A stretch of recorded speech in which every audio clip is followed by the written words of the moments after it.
गोविंदराव आणि आशा काकू गॅलरीत बसून मस्त वाफाळता चहा पीत बसले होते. कृतिकाची ऑफिसला निघायची तयारी सुरू होती.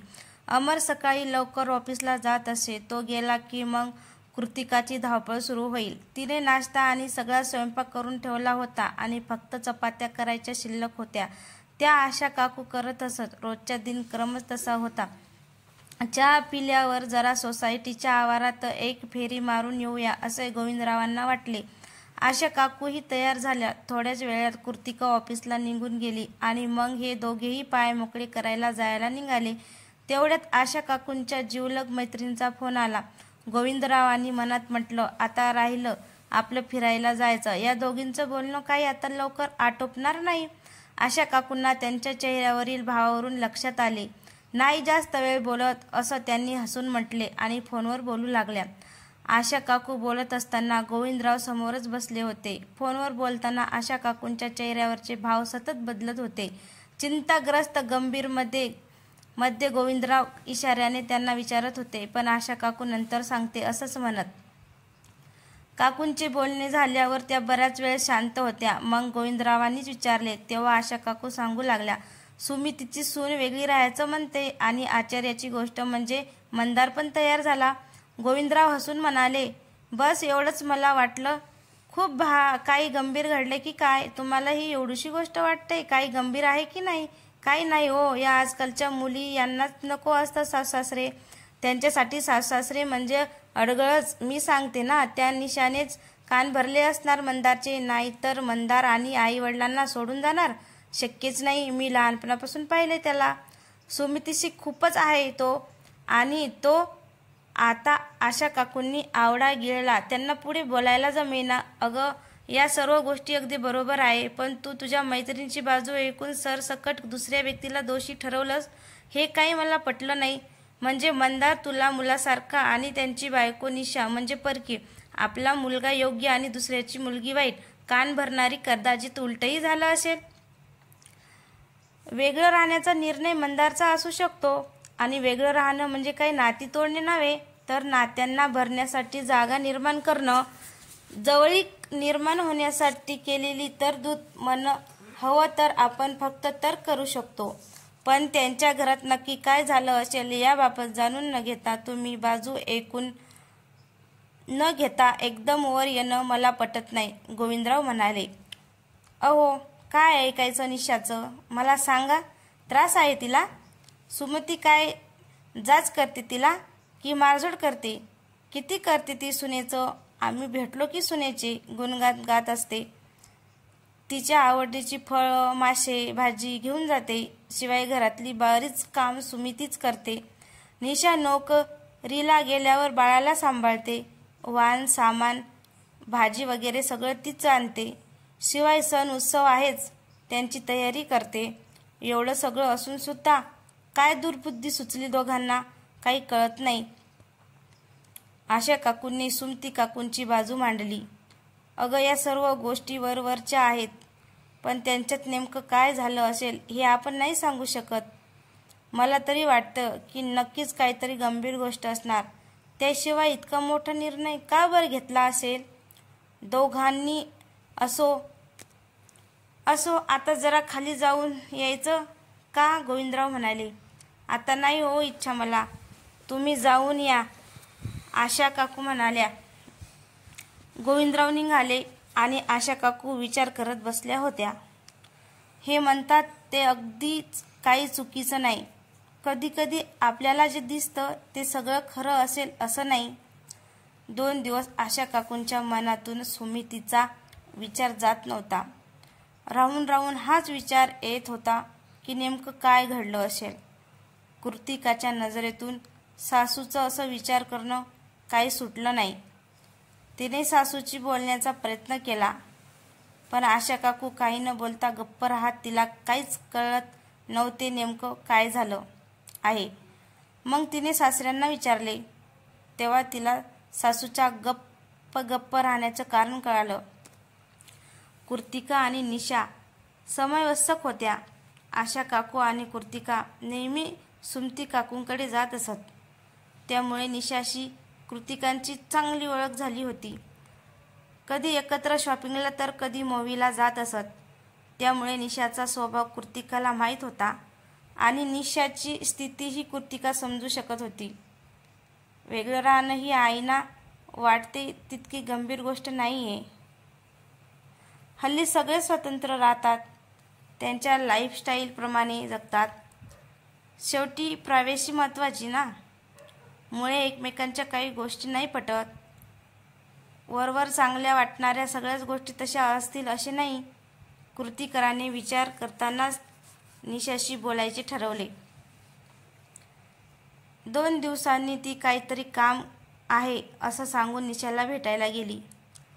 कारण खरं कारण सांगितलं असतं तर आशा काकूंनी तिला जाऊ दिलं नसतं. बाजूच्या सोसायटीमध्ये निशा राहत होती. कृतिकाने निशाला फोन करून बाजूच्या एका कॉफी शॉपमध्ये भेटायला बोलावले. निशाच्या घरी सुमती काकूची धुसफूस चालू असायची.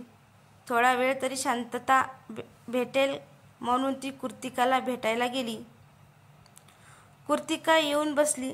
लगेच निशा आली. निशाच्या चेहऱ्यावरून ती खूप त्रासलेली दिसत होती. कृतिकाने दोघीसाठी कॉफीची ऑर्डर दिली. इकडच्या तिकडच्या गप्पा झाल्यावर मग तिने विषयाला सुरुवात केली. निशाने सांगायची सुरुवात केली. काय सांगू ग, 8 वर्ष झाली आमच्या लग्नाला. सुरुवातीला सगळं चांगलं चालू होतं. मंदार सांगायचा की त्यांची आई खूप मनमिळाऊ आहे, विचारांनी मॉडेल आहे. हळूहळू मला त्यांचा स्वभाव लक्षात येऊ लागला. गेल्या 8 वर्षे मी निरीक्षण करत आले.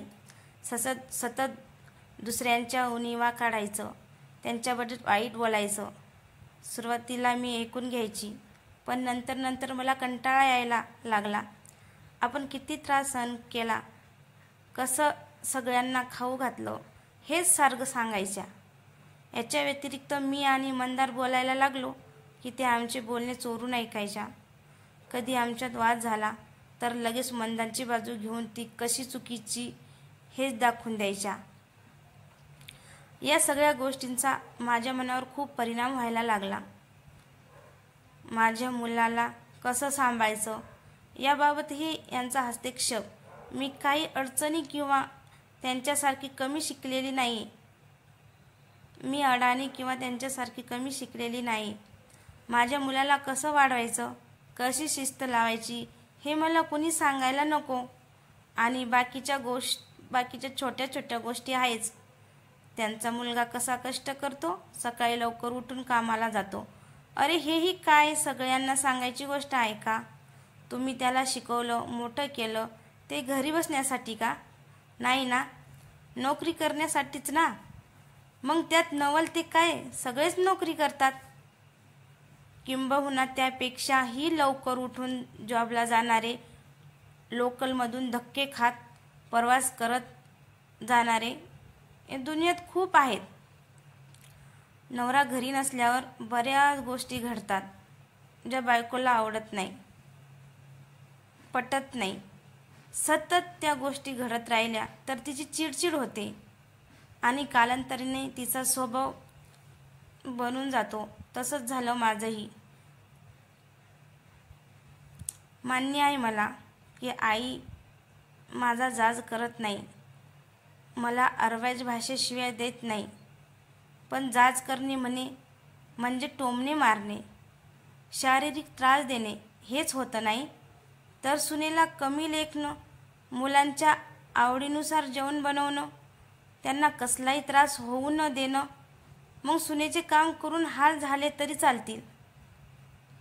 अशा प्रकारची वागणूकसुद्धा जायजच. शारीरिक छळापेक्षा हा अशा प्रकारचा मानसिक छळ खूप त्रासदायक आहे. त्या काळात खरंच खूप डिप्रेशनमध्ये गेले. सतत त्यांच्या आणि माहेरच्या मंडळीसोबत माझं करायचं. मी एवढं सहन केलं, तू केलं नसतंच. कितीही आजारी असलो तर आम्ही उठून काम करायचो. And so on. कितीही काम करा, कष्ट करा, तोंडातून कौतुक तर कधी येत नाही. याउलट माझ्याबद्दल सांगून वाईट बोलतात. मी स्वतःच्या कानाने ऐकले आहे त्यांचं आणि त्यांच्या बहिणीचं बोलणं. इतका धक्का बसला होता मला. ज्या व्यक्तीला मी माझी आई मानते ती माझ्याबद्दल असा विचार करते हे जेव्हा मला कळलं त्या क्षणी आई माझ्या मनातून उतरून गेल्या. घरात काही निर्णय घ्यायचे असतात तेव्हा मला त्या गोष्टीचा थांगपत्ता लागू देत नाहीत. जणू काही मी त्या घरातली नाहीच, परक्यांसारखा व्यवहार करतात माझ्याशी. किती तडजोड करत जगायचं आता नाही क्षमता माझ्यात. म्हणून ठरवलं काही होऊ दे, आता एकत्र राहणे शक्य नाही. मंदारलाही या गोष्टी पटल्या आहेत. तोही तयार झाला. त्यालाही माझी होणारी घुसमट कळत होती आणि वेगळं झाल्यावर आमच्यातील नातं संपणार असं नाही आहे ना. मला आईबाबांपासून त्याला वेगळं नाही करायचं. आम्ही अधूनमधून भेटायला जाऊ. कदाचित लांब राहिल्यामुळे आमच्यात जास्त जवळीक निर्माण होईल. निशाने कृतिकाला मनातलं सगळं सांगितलं. तिला ते मनोमन पटलं. तात्पर्य काय तर आपल्याला दिसणाऱ्या किंवा दाखवल्या जाणाऱ्या गोष्टी आणि प्रत्यक्षात असणाऱ्या घडणाऱ्या गोष्टी या वेगळ्या असू शकतात. दिसतं तसं नसतं म्हणूनच जग फसतं असं म्हणतात ते खरं आहे. त्यामुळे डोळ्यांना दिसणाऱ्या गोष्टीवर आंधळेपणाने विश्वास न ठेवता त्या गोष्टीची शहानिशा करून द्यावी. कदाचित सत्य खूप वेगळं असेल. कविता कशी वाटली? आवडल्यास लाईक अँड शेअर करायला विसरू नका. तसंच चॅनलला सबस्क्राईब पण करा. धन्यवाद.